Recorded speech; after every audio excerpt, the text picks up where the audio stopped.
Hey guys, welcome to this session on the flow of data in Power BI. Today, I'll walk you through the entire process from installing Power BI Desktop to publishing a dashboard on Power BI service. So without further ado, let's dive in. So let's move on to our next slide. So the first step is to install the Power BI Desktop. Now there are two ways to install the Power BI Desktop.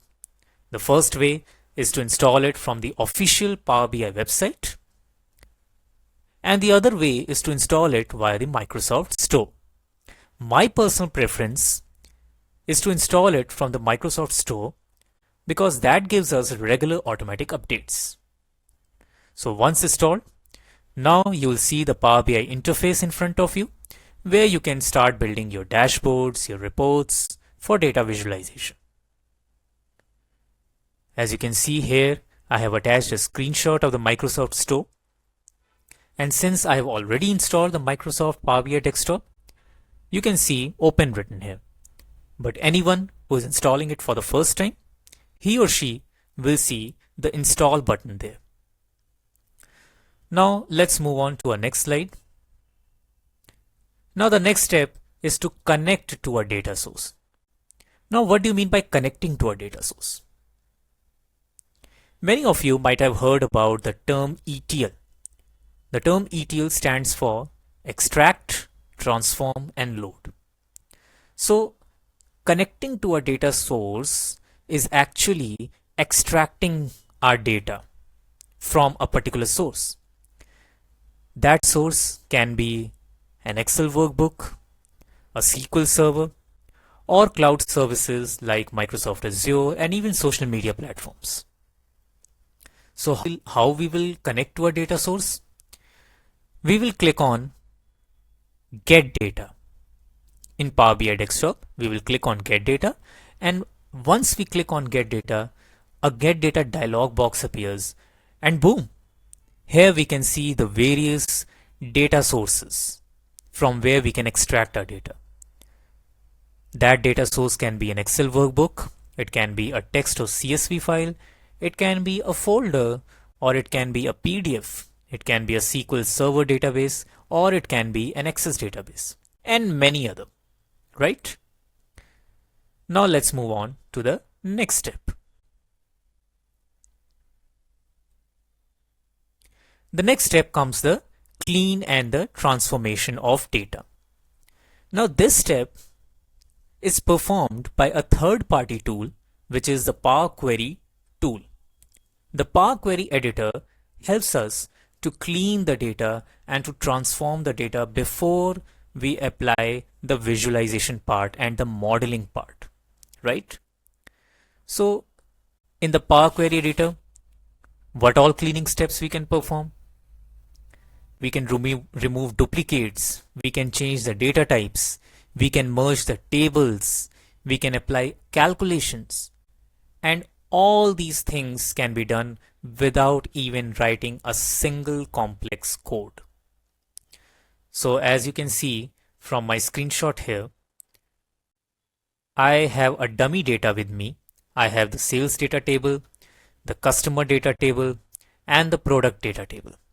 In the product data table, as you can see, I have a category column, and in the category column, the spelling of the accessories word is wrong. Now how we will correct it? We will go to the transform tab, right? We will click on transform, then we will go to replace values, and then this replace values dialog box will appear. Now in the value to find field, we will write the wrong spelling of the word accessories, right?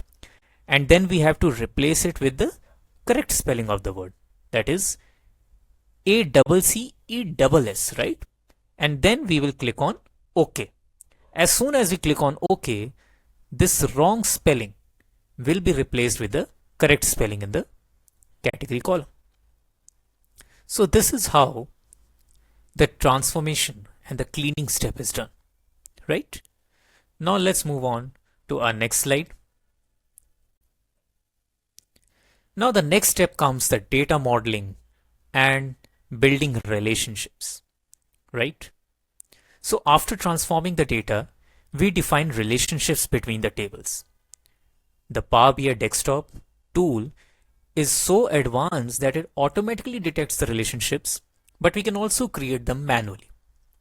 A well-structured data model improves the performance and ensures accurate insights. So as you can see here in the screenshot, I have these three tables with me: the column, the sales data, the customer data, and the product data. And we can clearly see the relationships are automatically built here between the three tables. And this relationship is many to one relationship, right? Okay, so now let's move on to the next step, which is the building visualizations. In building visualizations, Power BI provides a wide range of charts, graphs, and custom visuals. We can drag and drop fields, apply filters, and we can also use DAX functions here.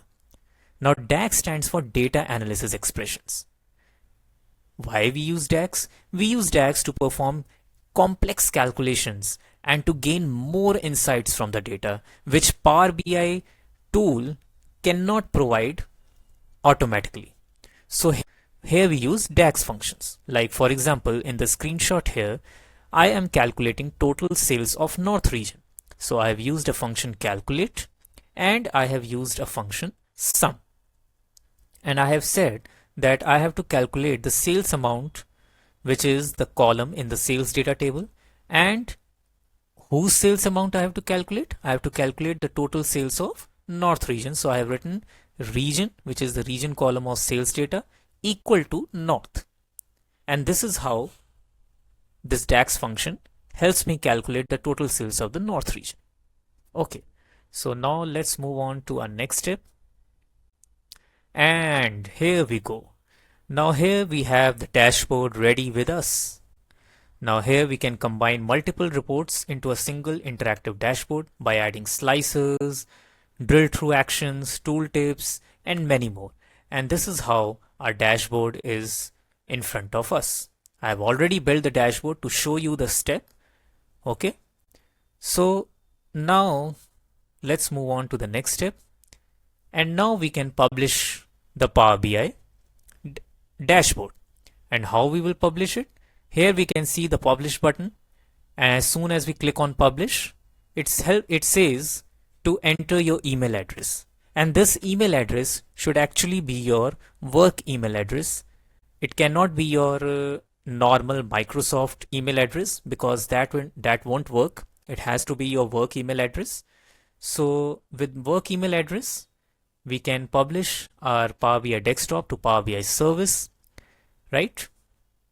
And as you know, the Power BI service, it allows us to access the report online, right? So if you are in the office and you want to share your dashboard with the stakeholders and with the managers, then you can publish that dashboard which you have built on Power BI desktop to Power BI service. And this is how you can share it with your stakeholders and also schedule automatic data refreshes, right? So let's move on to the next slide. And the final step comes the automatic refresh and share reports, right? So the automatic data refresh, actually, it helps us to keep our reports up to date, right?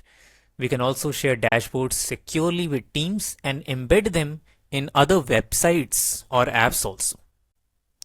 Okay, so I hope you have understood this. And here we come to the end. So we have learned the data flow in Power BI from installing to publishing and sharing interactive dashboards. Then we learned about the various Power BI tools and features, the Power Query Editor, through which we cleaned and transformed our data, the DAX expressions, right? And the final step is to publish our dashboard. So that's the complete flow of data in Power BI, right? And we have covered everything from installing Power BI desktop, connecting to data, transforming it, creating visualizations, and publishing it to Power BI service. If you want to explore more, then drop your questions in the comments. And if you found this useful, don't forget to like, share and subscribe for more such Power BI insights.